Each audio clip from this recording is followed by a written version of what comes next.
Anda sedang menonton video Kupi-Kupi Go Seram. Kisah ini dikumpulkan daripada pelbagai sumber dan ia diceritakan semula oleh saya. Anda bersama saya Ekram.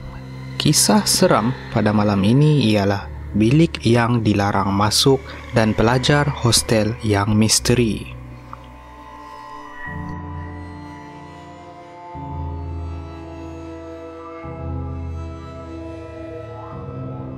Kisah ni diceritakan dari kakak aku masa dia jadi student di salah satu maktab perguruan.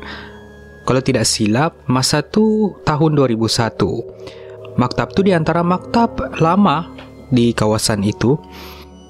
Kisah pertama, terdapat beberapa kisah menyeramkan yang berlaku di sekeliling maktab tersebut. Dan kisah pertama, bilik yang dilarang masuk.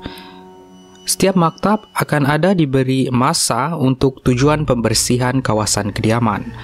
Tahun tersebut merupakan tahun di mana maktab itu dipilih untuk menjadi tuan rumah untuk sebuah majlis sukan.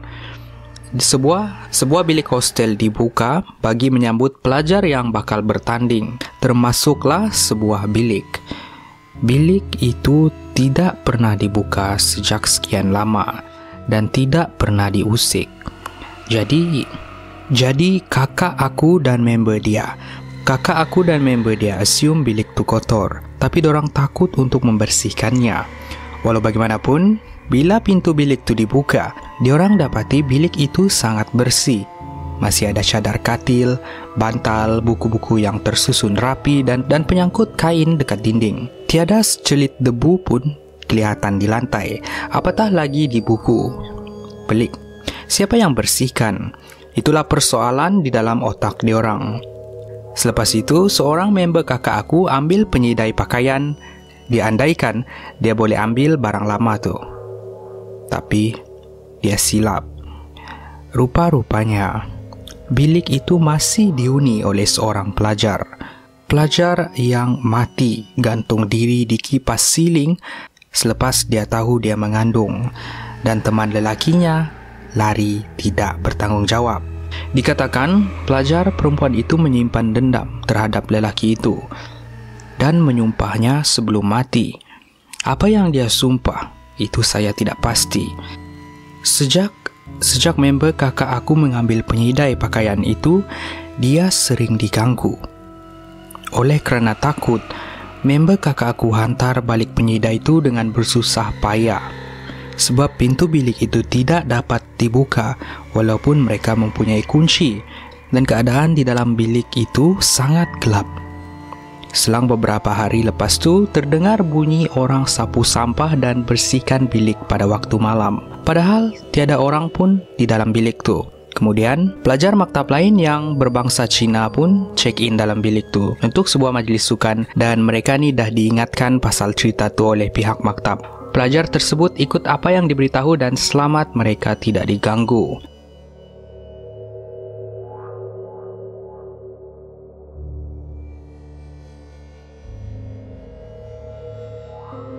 Kisah kedua pula adalah kawan kakak aku yang belajar sampai lewat malam.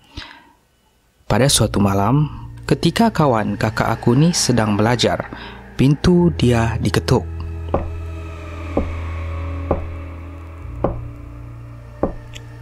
Muncul seorang pelajar perempuan yang tegur dia. Dia cakap, jangan study sampai lewat malam dan lebih baik untuk kawan kakak aku itu masuk tidur. Selepas itu, pelajar perempuan itu pun tutup pintu dan pergi. Untuk seketika, kawan kakak aku tengah berfikir, pelajar itu budak kelas mana, semester berapa. Tidak pernah pun dia nampak sebelum ini. Dengan selambanya, dia keluar dari bilik dan jenguk.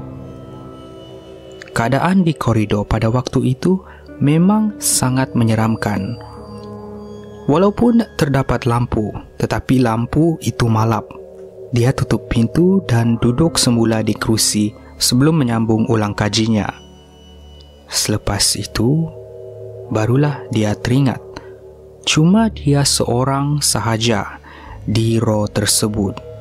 dan kawan-kawannya telah balik bercuti. Kawan kakak aku ni pun dengan segera tidur dan dia pulang ke kampung pada keesokan harinya disebabkan terlalu takut.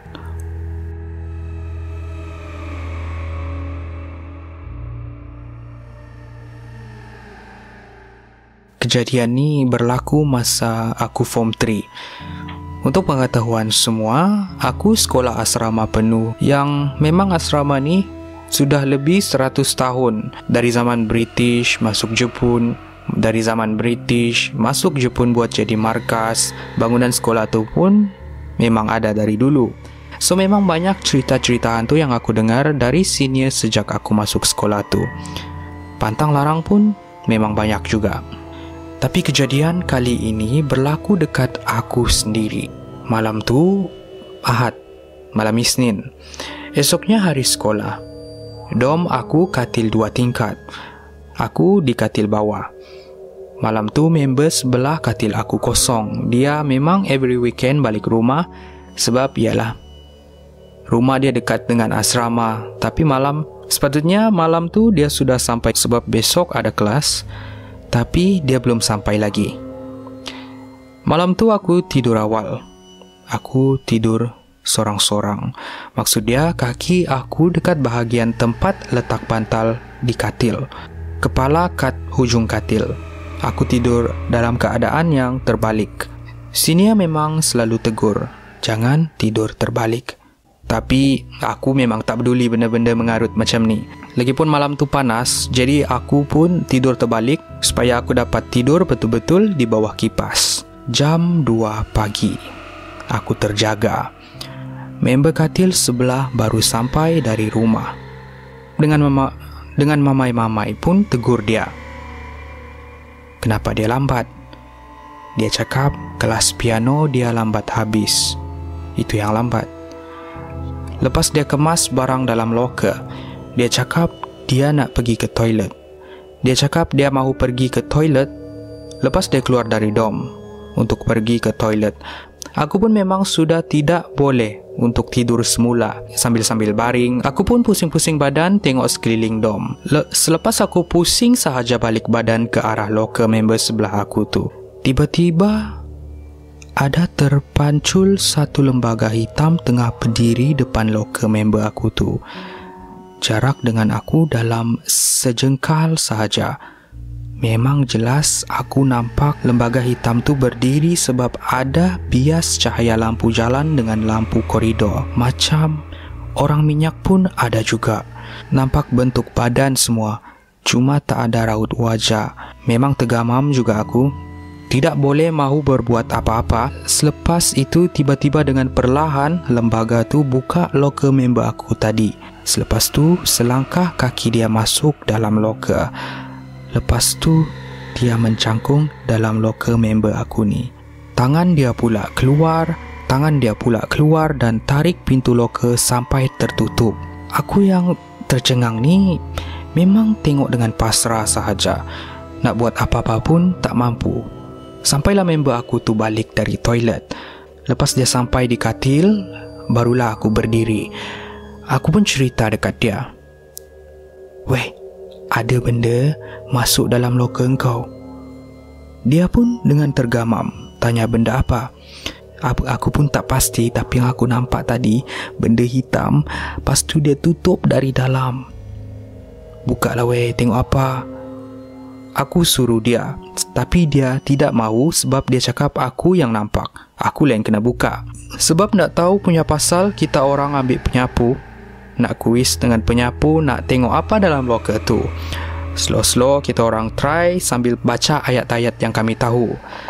Selepas kuis sahaja loker tu sampai terbuka, Alhamdulillah, tidak ada apa-apa. Lepas tu member aku cakap tak ada apa pun. Dia relax sambung kemas loker dia. Lepas tu tidur. Aku yang tercengang ni terus ambil bantal tukar posisi tidur. Lepas tu ngadap tempat lain sebab aku tidak mahu melihat loker yang sama. Sebulan jugalah aku ni sudah tidak tidur songsang. Selepas aku cerita dengan kawan-kawan aku yang lain, barulah aku tahu cerita.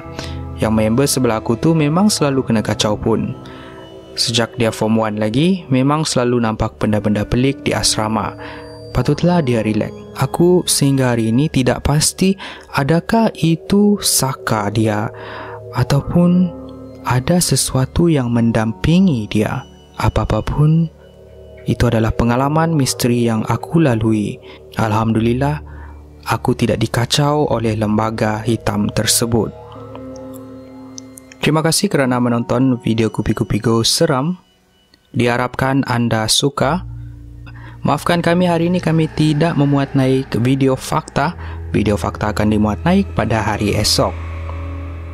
Like dan share jika anda rasa kisah ini menarik. Jumpa anda untuk kisah yang lebih seram pada malam esok.